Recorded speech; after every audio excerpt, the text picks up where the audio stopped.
Texas beat up on Baylor bad on Saturday. Brandon Baker committed to the Texas Longhorns yesterday. Just a good weekend all around for the fans of the burnt orange and white. You are Locked On Longhorns, your daily podcast on the Texas Longhorns. Part of the Locked On Podcast Network, your team every day.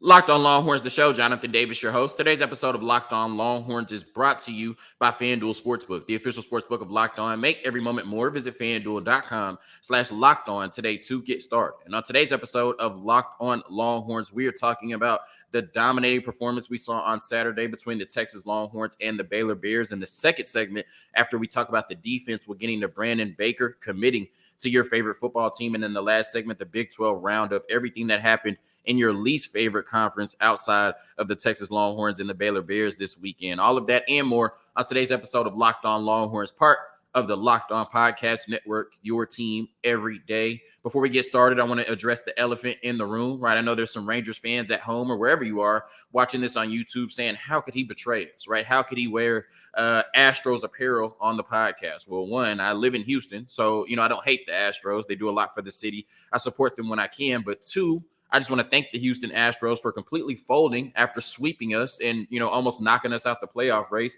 Since the Astros swept the Rangers in Arlington, we have gained 5.5 games on the Astros and now have a 2.5 game lead in the division with only 7 games left to play, with the peace of mind that either the Astros or the Mariners will lose for the next 3 days. So the Astros couldn't handle success and just immediately started losing to the A's and the Royals, right? Like 9 out of 10 games the last 2 weeks after sweeping the Rangers. And now the Rangers sit comfortably with 7 games to go. So I want to thank the Astros for playing unserious baseball the last week and a half, giving the Rangers a chance to do the unthinkable, or at least it seemed unthinkable 2 weeks ago. But enough about baseball. Let's get into the football, right? And that was just a piss poor performance from Baylor on Saturday. You saw the graphic that, showed how close that matchup has been the last 13 years. I think 7-6. We've seen how close it's been under Steve Sarkisian, with Baylor pulling out the first victory, coming back, after a halftime deficit. And then last year, that game being kind of dicey going into the fourth quarter. I think Baylor had a lead early on in the fourth quarter before Texas took it back and ultimately won that game. And this game wasn't even close, right? It was over in the first quarter. Baylor just had no chance. They put out a piss poor product on the field, right? And my sister goes to Baylor, bless her heart. She texted me after the game and just said that was embarrassing, right? It was embarrassing, and Baylor sucks at football. And now she's a sophomore. She has seen Texas State beat Baylor at home. She has seen a Utah team without Cam Rising beat Baylor at home. And now she's seen Texas run Baylor off the field, right? So I wish Dave Aranda and that football team would give my sister a better collegiate experience down there in Waco. But nonetheless, I'm a Texas fan. Hook 'em, right? I got bragging rights for a year, and I was very impressed with what I saw, right? I think that, for the most part, was our most impressive performance of the year, because they came out in the first quarter, knew they were better than Baylor, and played like that until the clock hit 0. And some things that I want to highlight from the game on Saturday, really, maybe just the first 4 games, these are themes at this point, with Sark's play calling and game managing, right? I think that has been really amazing through the first 4 weeks. And that's something that we talked about last year, right? A lot of people said that he wasn't a great game manager, right? Great offensive mind, great play caller, but he was probably a better offensive coordinator than head coach. I think thus far this season, he's debunked that, right? A lot of people said that his play calling last year left a lot to be desired. At times, it was unimaginative, right? And I can't necessarily disagree with that, but Steve Sarkisian is only a bunch of lines on a paper, right? He is only, play designs and scribbles on a piece of paper. It's on the players to execute it and bring it to life. And I thought a lot of times last year, Steve Sarkisian did a good job of calling games and calling plays, and we simply just didn't execute, right? And I can't blame the coach for that, although you could say the coach has to call things that the players can execute, right? Against Rice, I thought he did a really good job of calling an offensive game plan, and Texas didn't execute it until the third quarter. Against Alabama, I thought he did a really good job of calling the game for 4 quarters. Texas went out there and executed it for the most part for 4 quarters. Against Wyoming, I thought he called a really good game plan. It was kind of conservative compared to the first 2 weeks, but it was good enough to beat Wyoming, right? And we're going into the 4th quarter, tied 10-10, but ultimately they executed in the 4th quarter, got out of there with a win. And I thought he did a really good job of calling the game for 4 quarters against Baylor. They executed for 4 quarters against Baylor, and that's what it looks like, winning 38-6. And like I said, that game was over in the 1st quarter. Baylor fans were leaving before halftime. That's how bad it was. So Sark has done a really good job of play calling and game managing and getting this offense up and down the field when they've executed. And it looks like one of the best offenses in the country, especially if Quinn Ewers is going to play like he did on Saturday. And I love the balance. I talked about last week how you went into the 4th quarter with only one more pass attempt than rushing attempt, right? Sark did a really good job of keeping the balance against Wyoming. And then when they took the lead on that screen pass to Xavier Worthy in the 4th quarter, they did not run another pass play for the rest of the game, right? So he leaned on the run to close it out, but was balanced going into the 4th quarter. I think this was the same scenario against Baylor, even though they were beating up on them pretty bad. Going into the 4th quarter, 22 runs, 22 pass attempts. And then after that, 12 runs, 3 pass attempts. So Sark has done a really good job of staying balanced throughout the first 3 quarters. And then when the game is out of hand, leaning on that run game to close it out and getting out of there with the victory. And even though they beat up on Baylor really bad and, kind of just were able to line up and run offense and execute that way, I still think Sark did a really good job of getting into his bag and being imaginative with his play calls, right? You look at the Xavier Worthy pass. They tried that earlier in the season. Can't remember which game it was in, but it wasn't open. So Xavier Worthy just pulled it down and ran. This time he was able to hit JT Sanders for a pass down the field. We saw RPOs to Gunnar Helm. We heard he had a really good offseason, so they've been using him a lot, getting him involved in the passing game. Jonte Cook down the seam. That same play that Xavier Worthy dropped against Washington, that would have been a touchdown, and a play we saw Devontae Smith run for years under Steve Sarkisian. Jonte Cook was able to catch that down the seam. Great throw from Quinn Ewers. And then I think this was technically a pass, right? You had Jordan Whittington coming across the left side of the formation.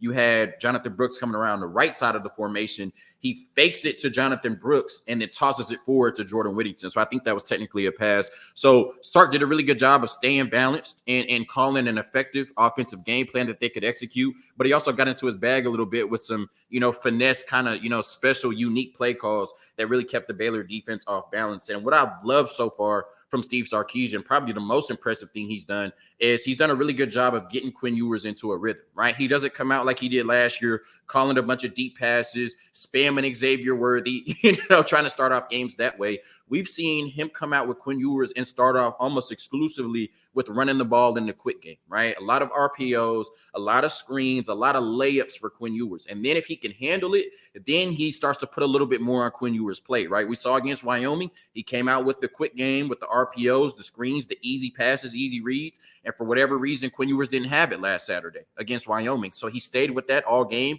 and then ran the ball when he got a lead, right? This game, he started off with the quick passes, RPOs, screen game. Quinn Ewers was able to execute it at a high level, and then he started adding more to his plate. They started going downfield, right? They started going over the middle of the field, taking more chances, and Quinn Ewers handled that at a high level. So I thought he's done a really good job of managing the game, but allowing Quinn Ewers to get comfortable early in the game and then calling plays late in the game based on what he saw from Quinn Ewers in the first half. I think Steve Sarkisian has been flawless as a play caller and game manager through 4 weeks, and one of the biggest reasons why Texas is 4-0. I want to talk about Quinn Ewers, right? Because I don't mince words about Quinn Ewers ever, right? And I talk about Quinn Ewers the way I do because of the expectations around him, right? He's one of the highest graded recruits ever. We brought him in here to change this Texas football program. So I'm going to discuss somebody that had those type of expectations coming into the University of Texas the way I do, right? I'm going to be harsh when he plays bad, and I'm going to be probably, I'm probably going to pump too much sunshine when he plays well. I thought that was the best performance we've seen from Quinn Ewers at the University of Texas, right? I know you can argue the Alabama games, but I think that, so much preparation and game planning has gone into those Alabama games that by the time you get there, you're just almost on autopilot, right? I thought that we saw growth from Quinn Ewers within this game. Like I said, Steve Sarkisian did a really good job of coming out, getting him comfortable early with the quick game, the screens and all of that, right? Making it easy for him, driving the ball down the field. I thought he did a really good job of handling that. And then in the second half, Steve Sarkisian put a lot more on Quinn Ewers' plate. And to Quinn Ewers' credit, he stepped up and delivered, right? Made plays, made passes all over the field. And what I'm loving from him this season, and this could be because of the 20 pounds he lost, when it's not there, he doesn't force the ball. He just takes off and runs, right? So he's doing a really good job of managing the offense. And like I said, that probably was the best complete performance I've seen from Quinn Ewers since he's been the starting quarterback at the University of Texas. And I think after week 4 in college football, I would still have Caleb Williams as their number 1 Heisman contender right now. But Quinn Ewers either is 1A or a close second to Caleb Williams right now, especially after that performance against Baylor on Saturday. 18 for 23 for 293 yards, 23 passing attempts, 293 yards. He was efficient and explosive on Saturday, and then had 5 rushes for 16 yards and a touchdown. He did get sacked a few times. He had a 29-yard rush. I hate the fact that in college football, when you get sacked, it counts against your rushing yards because, like I said, he had 16 yards total because of the sacks, but had a 29-yard touchdown run. Man, give him credit, for what he did with his legs. But, that was an explosive play. Really good block by Kelvin Banks on the left side, taking out 2 defenders. And like I said, Quinn Ewers was just magical on Saturday. He was poised, right? I don't think that he looked super comfortable against Wyoming. He came out against Baylor and knew that they were going to beat them bad with the game plan. He was flawless in the quick game, right? Whether it was the RPOs, the handoffs, the quick screens, the quick passes where there's 1 or 2 reads. He got the ball out of his hands quickly and accurately. Excellent throws over the middle to JT Sanders, right? That one-handed catch, that ball was placed perfectly where only JT Sanders could get it and make a play on it. Quinn Ewers does a really good job of throwing the ball over the middle when he has time. We saw that with the excellent deep pass to Jonte Cook when they went, I think, either 4 wide or 5 wide, and Jonte was in the seams. He hit him down the middle perfectly.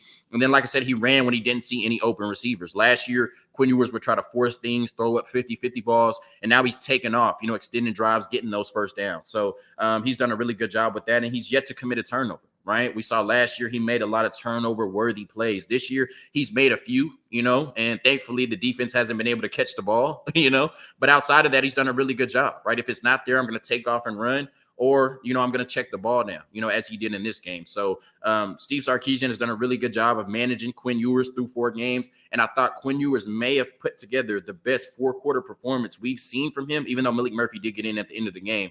Quinn Ewers put together the best 3 to 4 quarter performance I think I've seen from him at his tenure at the University of Texas, because like I said, although the Bama games were explosive and really good, I think that so much preparation and game planning went into those games. I think they just lined up and executed against Baylor, and Quinn Ewers was able to do that for the better part of 4 quarters in this game. And the last thing I'm going to talk about offensively is that this is a 12 personnel football team still, right? I think coming into this season, after we ran, 12 personnel, I think on over 40% of our offensive plays last year, which was by far the most, we thought that we would come out and spread it out a lot more, and be a team like those Alabama teams under Tua and Mac Jones, under Steve Sarkisian, where we're just spraying the ball all over the field and then running the ball in a complementary role, right? And I think what we've learned through 4 weeks is we're still the most effective running the ball and challenging the defense as a 12 personnel, 2 tight end team with that power run. And then we can come off of that, right, with the spread or throwing the ball, into 12 personnel with that play action game.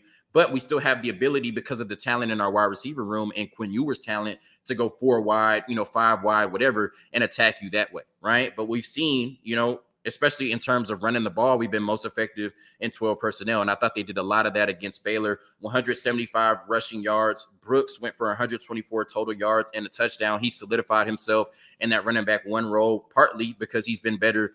I say partly because Cedric Baxter has been injured, but 2, he's just been better than Cedric Baxter up until this point, which is no surprise. Cedric Baxter got his first rushing touchdown of his career. Obviously, there will be a lot more. And I think this is the 3rd straight game you closed out with bully ball, right? Against Rice, you tried to let Malik Murphy sling it a little bit in the 4th quarter. But the last 3 games, once you got a lead and felt comfortable, you just closed it out with that 12 personnel, running the ball, and really kind of imposing your will on those opposing defenses against Wyoming, Alabama, and Baylor.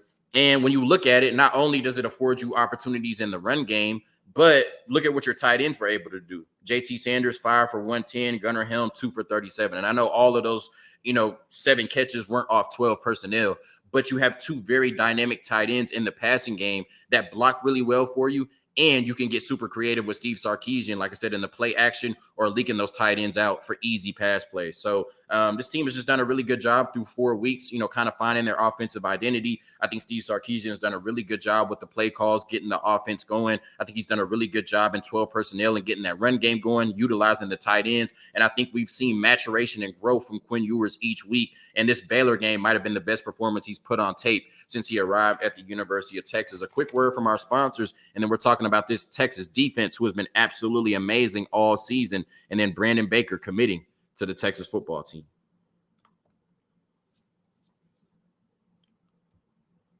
This episode of Locked On Longhorns is brought to you by Athletic Brewing. Athletic Brewing Company has completely changed the non-alcoholic beer game. They make non-alcoholic beers that actually taste good, full flavor, and well-crafted, just like a full-strength beer. Their brews are great tasting and award-winning and beat out full-strength beers in global competitions. They are fit for all times, whether you're watching a big game or your kid's game, tackling work or working out, etc., with no hangovers ever. You can find Athletic Brewing Company's non-alcoholic brews at a store near you, or buy online at athleticbrewing.com. First-time customers can use code LOCKEDON to get 15% off your first online order. That's code LOCKEDON at checkout for 15% off at athleticbrewing.com. Near beer exclusions and conditions apply. Athletic Brewing Company, fit for all times. Athletic Brewing, Athletic Brewing, Athletic Brewing. Lord.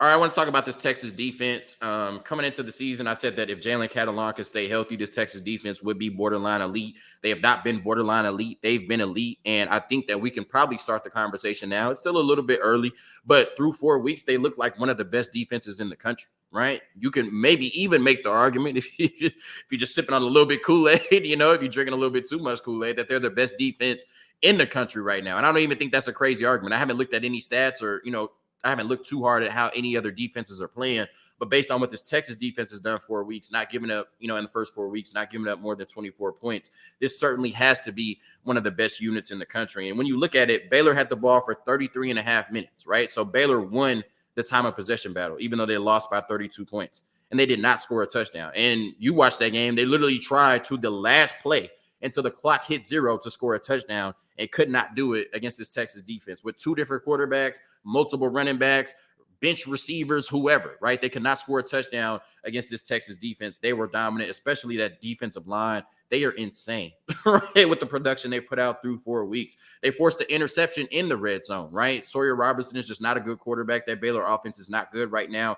Jalen Ford, I think 6 interceptions now over the last 2 years. I mean, just All-American him again, right? Big 12 Defensive Player of the Year him, please. He is amazing, a welcome sight for this Texas defense, and he just continues to force turnovers and be all around the ball, right? They held them to 60 rushing yards on 31 attempts. Texas had 34 attempts for 175 yards.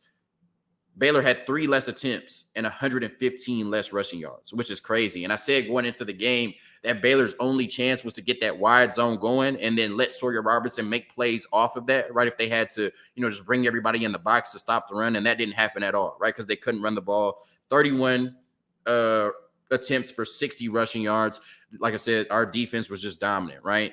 5 sacks and 8 tackles for loss against this Baylor offense, right? So they were just flying, had them in hell all day, right? We're getting in the backfield, and 20 different defensive players recorded a stat. That's my favorite part about this defense is not only do they play well, right? And they play amazing, but there's no drop off when they rotate in players, right? They can rotate in the second team and they can still be just as effective. They can rotate in true freshmen and they can still be just as effective. So this has to be one of the best defensive units in the country. This has to be one of the deepest defensive units in the country. Shout out to, Pete Kukowski and his staff, and they just throttled Baylor, right? Baylor had no chance going into that game on Saturday. We knew that our defense would give their backup quarterback trouble, but for them to not score a touchdown at all at home in 33 minutes of time of possession and to just look as incompetent as they did, a lot of that goes to their offensive coordinator and, their lack of talent on the offensive side of the ball. But a lot of that goes to how the Texas defense made them look as well. And they just made them look like they didn't belong on the same field. And that's why Baylor fans were leaving at halftime of that game. So this Texas defense is dominant, probably the best defense we've had since the Mac Brown era, or definitely the best defense we've had since the Mac Brown era. I don't even think it's close. And you're looking at one of the best defensive units in the country. And maybe, I'll have to see how they play, against Oklahoma and Kansas, 2 offenses that have been, high power for the most part this season. But if they come out and look the same way they did against Baylor, against those two offenses, then I'll probably be comfortable in saying this is the best defensive unit in the country with some of the best defensive depth in the country with some of the best defensive coaching in the country because they've been flat out lights out through the first 4 weeks of the season. Now I want to talk about Brandon Baker, right? We've talked about the present. Now let's talk about the future. And Texas pulled in a huge priority commitment on the offensive line. And it's crazy saying that because I guess 3 years ago, we didn't even feel like getting commitments on the offensive line was a priority, right? But we knew that when Steve Sarkisian and staff came in, we had to get this team ready for the SEC, right? And we've all heard the story about Sark coming in and saying, why do we have more scholarship receivers than scholarship offensive linemen? And I thought in his first year when Texas went 5-7, that showed, right, that we didn't have the offensive line to compete not only in the SEC, but to compete at a high level in the Big 12, right? And then you saw, that kind of come to fruition last year with Kelvin Banks and Cole Hudson starting the development we saw from Jake Majors, Hayden Connor, and Christian Jones. And I think they've just taken it to a completely different level this year, right? And I think that's why now, if you're an offensive line recruit in high school, you got to at least consider Texas, right? You got to at least consider coming to Texas and getting coached by Kyle Flood, right? If you've seen the level of talent they've brought in to this university, and then you've seen the development from players like Christian Jones, Kelvin Banks is a true freshman All-American, looks like a top 5 to top 10 draft pick in 2 years in the NFL. Kyle Flood is doing something special, right? Steve Sarkisian is doing something special with this offense. Kyle Flood is doing something special with this offensive line, and Texas is winning games because of it. And that's the best positive recruiting you can have, right? The offensive line looks dominant. They're going to start putting players from that offensive line in the NFL, and Texas is winning at the highest level because of that offensive line. And I think that's the biggest reason why you got the number 1 offensive tackle in the country all the way from Santa Ana, California at Mater Dei High School. And now with the commitment of Brandon Baker, you have the 15th ranked class in the country, according to 24/7 Sports. Once again, Brandon Baker, the number 1 offensive tackle in the country, according to 24/7 Sports, 6'5", 285 from Mater Dei. And we now have a pipeline getting, Spencer Shannon in this class last year, the current true freshman class, getting Brandon Baker in this class. A lot of people think that Jordan Davidson, their star running back in the 2025 class, is a Texas lean at this point, even though it's early. And we know that's one of the best programs in high school football. So if you can create that type of pipeline, especially with Steve Sarkisian being from the West Coast, and you can get the best players at Mater Dei to at least consider Texas every year, that'll bode really well for recruiting and winning in the SEC.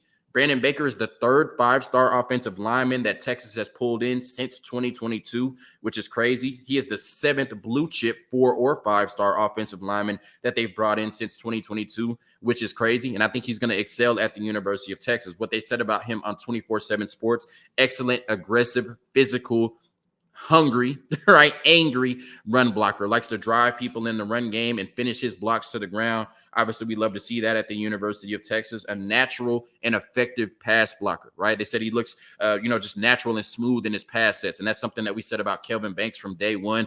I'm not sure if, Brandon Baker will be needed to play from day one, but it looks like he has that pedigree to step in right away and be successful at the 40 acres. And then he faces excellent high school comp, right? We've talked about Mater Dei being one of the premier high school programs in the country. So they have really good players on their team, and he goes against them every day in practice. And then every week he's lining up against some of the best defensive ends in California and some of the best defensive ends in the country. So this is a huge pickup for the Texas Longhorns, huge pickup for the future of this offensive line, and a huge pickup to continue to get ready to win in the trenches at the highest level in the SEC. Love this move, love everything they've done recruiting-wise since 2022, especially Kyle Flood rebuilding this offensive line and giving this Texas football team an opportunity to win at the highest level in college football. It's already paid dividends. So thank you to Kyle Flood, Steve Sarkisian, our recruiting staff, and everybody who has made this quick turnaround at the University of Texas for the last 2 years. A quick word from our sponsors, and then we're getting into the Big 12 roundup to close Monday's show. This episode of Locked On Longhorns is brought to you by LinkedIn Jobs. These days, every new potential hire can feel like a high-stakes wager for your small business. You want to be 100% certain that you have access to the best qualified candidates available. That's why you have to check out LinkedIn Jobs. LinkedIn Jobs helps find the right people for your team faster and for free. So head to their website now to post your job for free. That's linkedin.com/LockedOnCollege. LinkedIn.com/LockedOnCollege to post your job for free. Terms and conditions do apply. All right, Big 12 roundup. Let's get out of here. Oklahoma beat Cincinnati 20-6. A lot of people thought that Oklahoma struggled a little bit against SMU, beating them by 17 points. They came back against a Cincinnati defense that was really good, was flying all over the ball, playing at home, playing inspired, and they held this Oklahoma offense to 20 points. But Oklahoma's defense held Cincinnati and Emory Jones to 6 points, and they got out of there with the win. I know Texas fans are, on Twitter, bragging or clowning Oklahoma fans for not looking impressive in their wins. At this point, when you get into the conference schedule, a win is a win, right? We'll determine how real Oklahoma is in 2 weeks when we play them in the Cotton Bowl. Nonetheless, they got out of Cincinnati with a victory, 20-6. They're still undefeated on the season. SMU and TCU, one of the most underrated rivalries in college football based on the trash talk I saw on Twitter this weekend. TCU is a really good football team. I told you that in the offseason. I told you that after they lost to Colorado. I'm telling you that now since they have not lost since they lost to Colorado, beating SMU 34-17. And it's funny because Oklahoma beat SMU by 17, and everybody said it wasn't impressive. The TCU beats SMU by 17, and everybody is saying that TCU looked better than Oklahoma did. I don't know how you determine that. I looked BYU and Kansas, right? Kansas 38, BYU 27. That Kansas offense looks amazing. That's going to be a really tough test for Texas this weekend. Their defense is not great, but they have playmakers on the defensive side of the ball. I think that's a game this weekend where Kansas and Texas both score over 30 points. It should be a shootout in Austin, Texas, a really good game. Texas Tech 13, West Virginia 20. Texas Tech lost their starting quarterback. His shin was literally hanging out. His shin bone was literally hanging out of his leg. So prayers up for him. I'm not going to take this opportunity to clown Texas Tech when their starting quarterback suffered a gruesome injury like that. So prayers up to, him, and I hope the rest of the team can respond after a tough injury like that when you lose your leader and see him go down for the rest of the season like that. West Virginia beat them, and I think the surprise is West Virginia is now 3-1, right? And I think if they can upset TCU this week, it's going to be a tough task because I like TCU. I think they're a really good football team. But if West Virginia upsets TCU, there's no question in my mind they'll be a top 25 team in week 5 of the season, which is crazy. It's crazy that West Virginia is 3-1 at this point, but the fact that they're one more win away from for sure being ranked is especially crazy. This may be, what Neil Brown needs to do to keep his job. He's been great thus far. Their only loss has been to a really good Penn State team. So the best start that, West Virginia fans could possibly ask for at this point, being 3-1 after 4 games, when a lot of people thought they would win 1 to 2 games this year and Neil Brown would get fired mid-season. Oklahoma State and Iowa State, just the mid-off bowl in the Big 12, right? Oklahoma State lost to South Alabama last week at home by 26 points. Iowa State lost to Ohio, and Matt Campbell was cussing out a fan. And then Oklahoma State allowed Iowa State to score 34 points, right? I have not seen that offense so prolific since Brock Purdy and Breece Hall were there. They had 450 yards of total offense and scored 34 points against Oklahoma State. I know Mike Gundy has done a lot for that university, but it's time to look elsewhere. Sam Houston, 7, Houston 38. Houston got back on track after losing to Rice and TCU. They got back on track against Sam Houston. Sam Houston has now lost to Houston and BYU. So the Big 12 is beating up on Sam Houston a little bit this year. But, like I said, shout out to Dana Holgorsen and Houston getting back on track with a big win in TDECU. And then Kansas State 44, UCF 31. It looks like Kansas State's offense has not been the problem. They have scored 40 points in 3 of their 4 games. They scored 27 against Missouri, but because the defense gave up 30, they lost that game. So UCF scoring 31 on Kansas State. I know that, their offense can put up points. I still think that's a little bit too much, for a Kansas State defense. So I'm wondering what's going on there. And then, like I said, Missouri scored 30 on them too. So their offense looks good. Defense looks like it's leaving a little bit to be desired, which is why they no longer look like the biggest contender to Texas in the Big 12 conference. So that is our Big 12 roundup for week 4 in the Big 12. Texas is still the class of the conference, still by far the best team in the conference, but Kansas and Oklahoma are definitely making noise as the biggest contenders right now to Texas for a Big 12 title in December in Arlington. Thank you for tuning in to another episode of Locked On Longhorns, part of the Locked On Podcast Network, your team every day. I'll have more on your favorite football team tomorrow. Hook 'em. Peace. Go Rangers.